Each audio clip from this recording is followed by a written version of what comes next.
I'm Ric Edelman, and this is The Truth About Money. On today's show, she has no problem with $42,000 of credit card debt, but she doesn't like the idea of a mortgage. I've known many women who have said, one of the reasons I stayed so long in this relationship was because I was afraid I couldn't make it on my own. The entire year's profit was made in just 4 days. You're going to buy a house only if you stay in it at least 7 years. That's all coming up right here, right now, on The Truth About Money.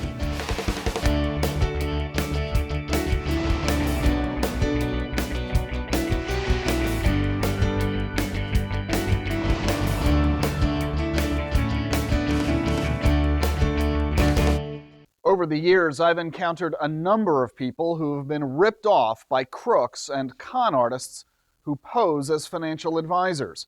Ponzi schemes, get-rich-quick scams, you name it, American consumers have lost hundreds of billions of dollars by believing the wrong people.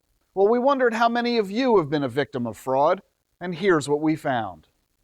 So twice. I've been a victim of credit card fraud. The guy was supposed to put a roof on my house, and he took the money and used about a tenth of it, and then he ran off with the rest of it.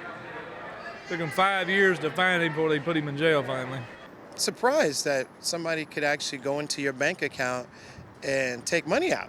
It was a little interesting knowing somebody in the middle of Thailand was trying to jack my money, so to this day I don't know how it happened, but it got fixed. I was called and told that I owed $1,500 for a loan that was actually taken out a couple months ago and I knew nothing about from like Ace Cash Advance or something like that. So somebody, I guess on the internet or however they obtained it, somebody obtained my information. And I had to go through my financial aid in school, everything, it was a big process just to restart. It's like starting your life all over again, that's why. It's easy to avoid getting ripped off. Just be on the lookout for the warning signs.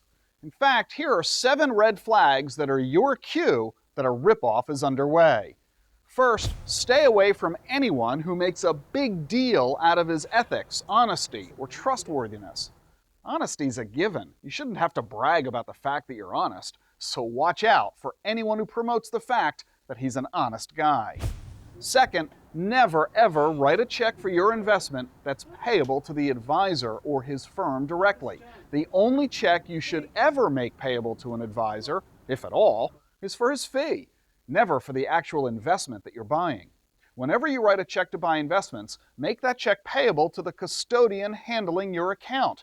This way, your advisor never has access to your money. Third, stay away from anyone who issues his own statements. Statements showing the value of your account should come from the brokerage firm or the custodian that's actually holding your money. It's fine if your advisor sends you additional reports or tax information, but that should be in addition to your monthly statements from the custodian, not instead of them. Fourth, make sure that your advisor or his firm uses a reputable independent auditor. Bernie Madoff's auditor was some guy who operated out of a single office, 13 by 18 square feet. That guy is now in jail along with Madoff. Fifth, stay away from pitchmen who promise unusually high returns or consistent returns. Bernie Madoff's investors received a monthly return of 1% every month, year after year. He even reported a profit for the first 11 months of 2008. The stock market was falling 40% at the time. You know the drill. If it sounds too good to be true, it probably is. And sixth, stay away from anyone who touts testimonials. Past performance does not guarantee future results, and that's why the Securities and Exchange Commission prohibits the use of testimonials. Run away when you hear a celebrity endorsing an investment, and be wary if the advisor talks about how happy his other clients are. And last, never invest in anything you don't understand. Madoff refused to explain how he produced his investment returns, and his clients used to joke that he put the money into a black box. They're not joking anymore. Make sure you never, ever find yourself in a similar predicament. And it's really easy to keep the crooks away. Just pay attention, use your own common sense, and remember, second opinions are always a good idea. You never really know what's going to happen during the Q&A session at my seminars. That's why they're so much fun to do. Check out this clip from a recent event. Rick, my employer's 401k offers an automatic rebalancing program. Is that a good idea? And if so, how often should it be rebalanced? Yes, it's a good idea. And it's something that we encourage you to participate in. Here's the interesting thing. Professional money management really has concluded, if you look at the academic data for how you manage money, there are 3 things you need to do to successfully manage money.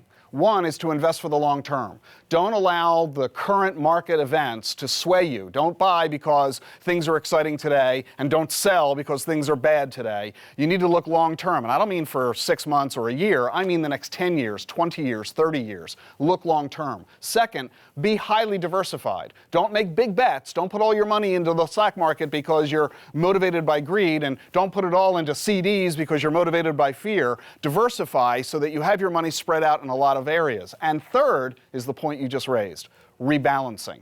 It's vital that we rebalance our portfolios periodically, and for a simple reason. If you've got, say, 2 assets, you own 50-50 of your money in each one. Well, at any moment, one of them is going to grow more than the other, and all of a sudden you're not 50-50, you're now 60-40. Well, we have to fix that. And that means you got to sell some of the one that's high, bring it back down to 50, and buy the one that's a little low and bring it up to 50. So that rebalancing enables you to sell the asset while it's high and buy the asset while it's a little low. Does that make sense? You ever hear the phrase, buy low, sell high? That's what rebalancing does for you. So it's vital that you engage in rebalancing. Most people never bother to do it. Partly because they don't know they're supposed to, partly because they don't know how, and that's why we like the idea of automatic rebalancing in a retirement plan. You don't have to think about it. It gets done for you, which raises the next question, how often should you do it? Just do it by the calendar. Choose to do it once a quarter or once a year. It really doesn't matter. The analytics and the academic data tell us that as long as you're consistent in your calendar, whether it's monthly, quarterly, annually, as long as you're consistent, it'll work out pretty well. So if your employer provides for you a free annual rebalancing of your portfolio, check that box, sign up for it, no muss, no fuss, and it'll work out for you all automatically. Thank you. It's amazing. There are millions of people aimlessly wandering the streets of America with their heads filled with personal finance questions. And for a lucky few, they ran into a guy with a camera. Hey Rick, should I concentrate on paying off my credit cards or concentrate paying off my mortgage and cars first? Forget about the mortgage, forget about the cars. Just make the regular monthly payments on your mortgage and cars, and don't be in a hurry to pay off either one. Instead, focus your attention on getting rid of that credit card debt. That's dangerous stuff. The amount of interest that you're paying on credit cards is a whole lot more than the money you'll earn in the bank, and therefore you need to get rid of those credit card debts, and you need to focus on that, number 1. Actually, that's not true. It's not number 1. It's number 3. I'm really concerned that you mentioned that you were trying to concentrate on paying off your debts. No. What you should be concentrating on is creating wealth. And creating wealth is a very different beast than merely trying to pay off debt.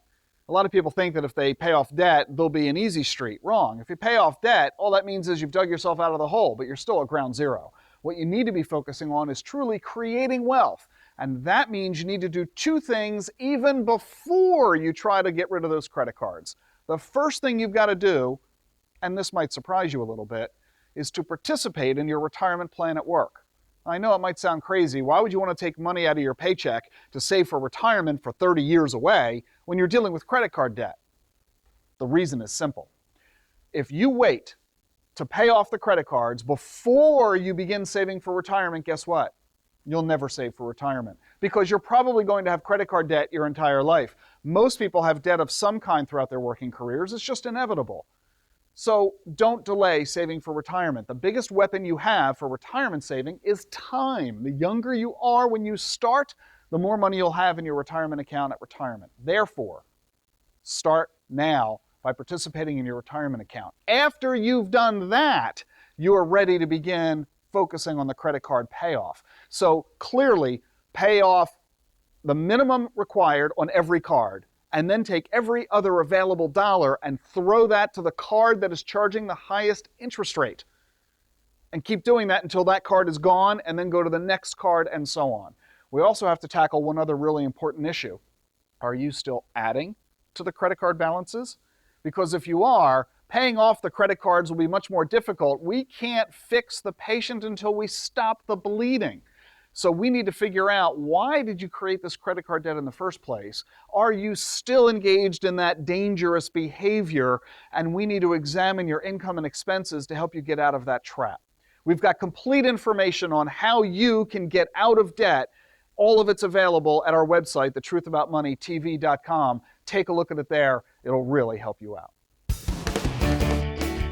Want to test your financial literacy?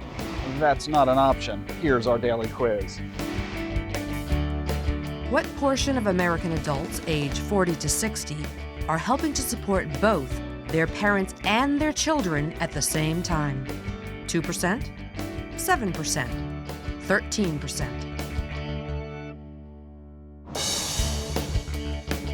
Every week I do a radio show along with Brandon Corso and Anderson Wozni, and we answer your questions live on the air. Here's what was on people's minds just a little while ago. Off to Bel Air, Gary, welcome to The Truth About Money with Ric Edelman. How are you? Doing good, Rick. My 39-year-old daughter passed away back in October. I'm sorry. And it was really sudden. 15 days from the time that they first diagnosed cancer till she was gone. It was so sudden. I'm so sorry to hear it. But she left my wife and I her condominium where she lived in Ocean City, Maryland, and it currently has a mortgage balance. This is between a first mortgage and a second mortgage of about $108,000. Okay. Now I'm 63, my wife's 63, and I'm thinking of, and we've looked at the possibility of taking a reverse mortgage to pay off that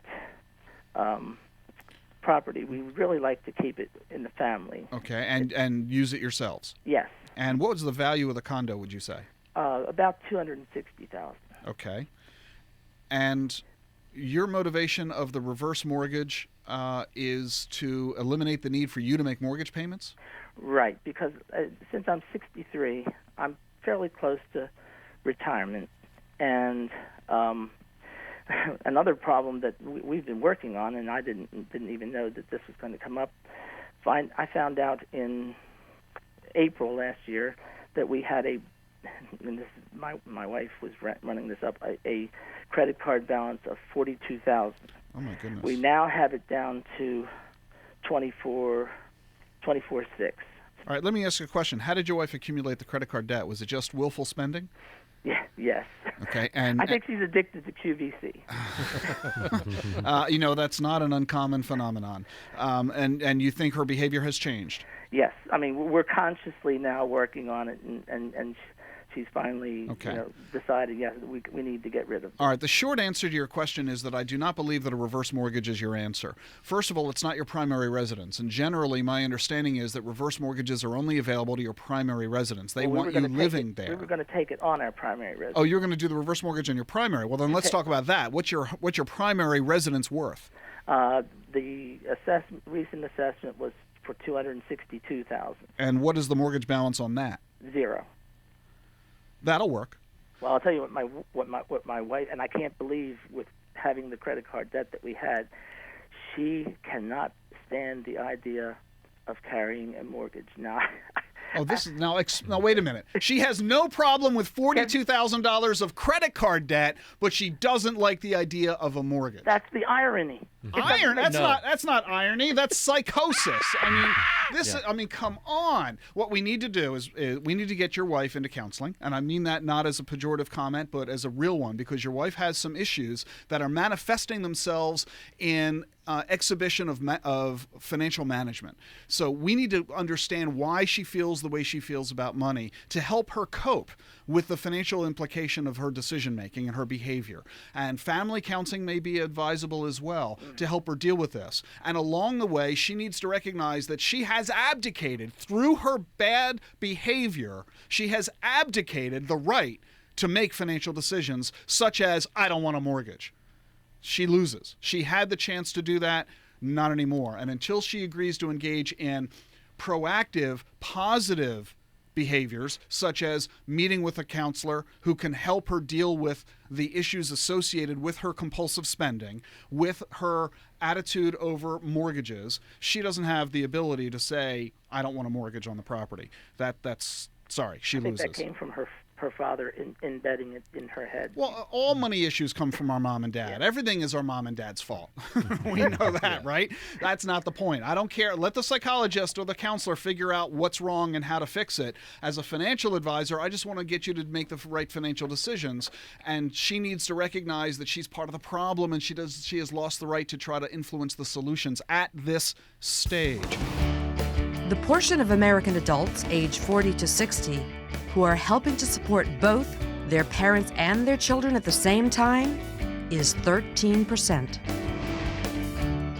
I'm pleased to have on the program Rene Renick with the National Network to End Domestic Violence. Rene, thanks so much for joining us today. Oh, thank you, Rick. It's a pleasure. Now, let me give you a little bit of background. I first met Rene about a year ago when I was emceeing the annual dinner for the Jumpstart Coalition for Personal Finance Literacy. And that's where I met you. And when you introduced yourself, my first reaction, as I'm sure you remember, was, what on earth are you doing here? I mean, so explain to everybody why somebody like you with the National Network to End Domestic Violence would have gone to a dinner involving personal financial literacy. One tactic that someone who's abusive in the relationship uses is financial control. And that's to keep control of their partner and keep them in the relationship.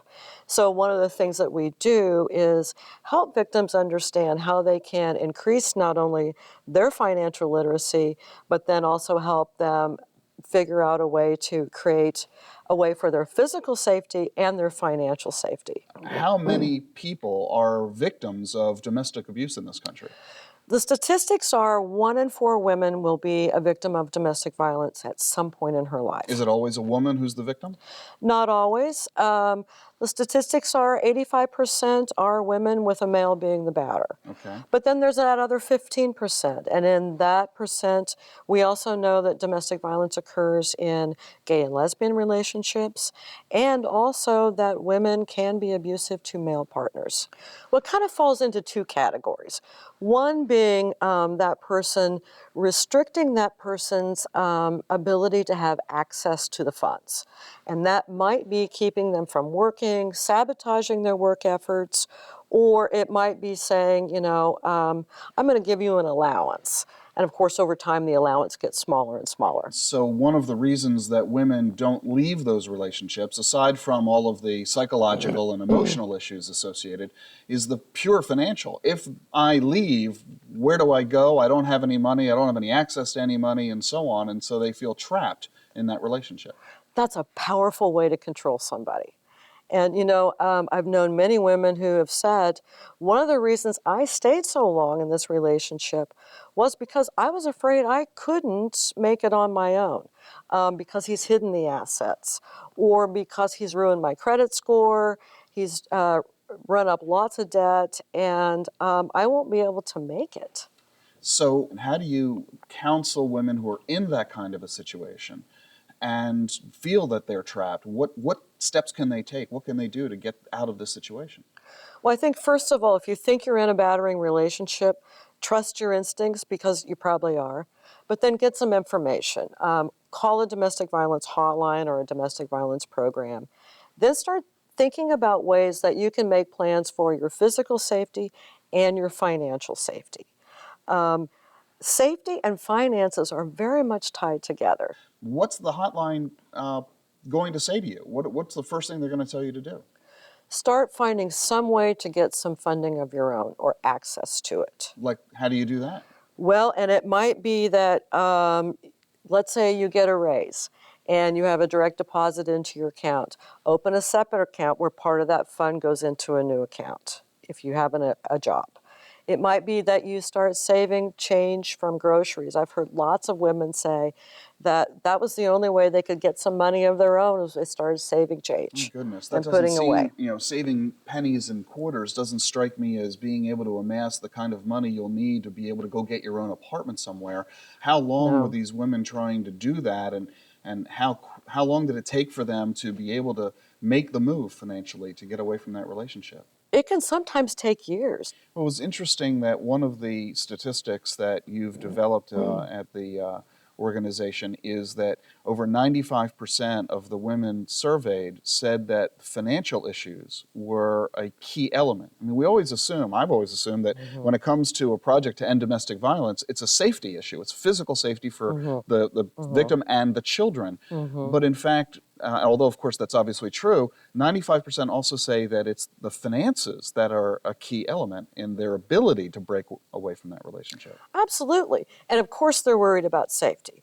But again, the finances is a huge reason that it's hard to leave, because if you think you can't care for your kids, or you're not going to have a place to live, or you're going to be homeless, that's a really tough choice to make. And a lot of times women will say, I actually went back to the relationship because I couldn't make it on my own and I couldn't feed the kids. So an important piece that we're trying to do is help women both increase in their financial education so they know more about money and some can make good choices about money, how to find ways to have access to assets so they have better choices. I mean, and that's true for all of us. If we have access to assets, we have better choices in life. So when you find that you've reached the point of acknowledging your situation and you're ready to take action, what is the first step that you should do as a victim? Try and find out where the assets are in a safe way. Sometimes that may be dangerous, so to do that carefully and safely. Get a hold of important paperwork that you might need. Social Security numbers, both yours and your spouse's, the children's, pay stubs, bank statements, any information about insurance, anything related to finances. Try and get at least copies of it or know how to get it. A lot of that information now is available online, bank statements, those kinds of things. So know where to get them or access them. Try and get some funds on your own, and it might mean that you open a separate bank account. Maybe you open a separate safe deposit box where you can put important papers or you can start storing some cash. So you're starting to plan for how you're going to be able to make it financially. And I would say then as soon as you do leave, withdraw funds from the accounts if you have access to them, at least half. If somebody is looking for where to go, if somebody is looking for how to reach out to a domestic violence support organization, is there a web address or a telephone number that's available? You can find programs across the country on our website, which is www.nnedv.org, or you can call the National Domestic Violence Hotline, and that's 1-800-799-SAFE. And they can hook you up with a program in your community. Terrific. Rene, thank you so much for being with us today. Thank you, Rick. It was a pleasure.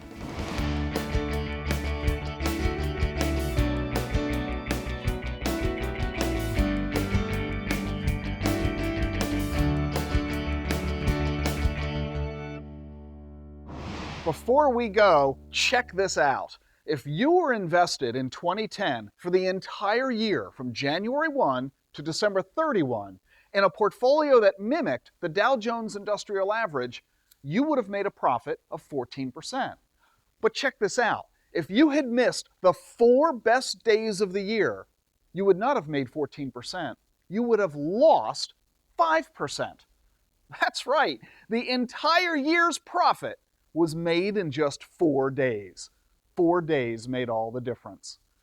You think you could have guessed which 4 days were the ones that counted? I couldn't do it.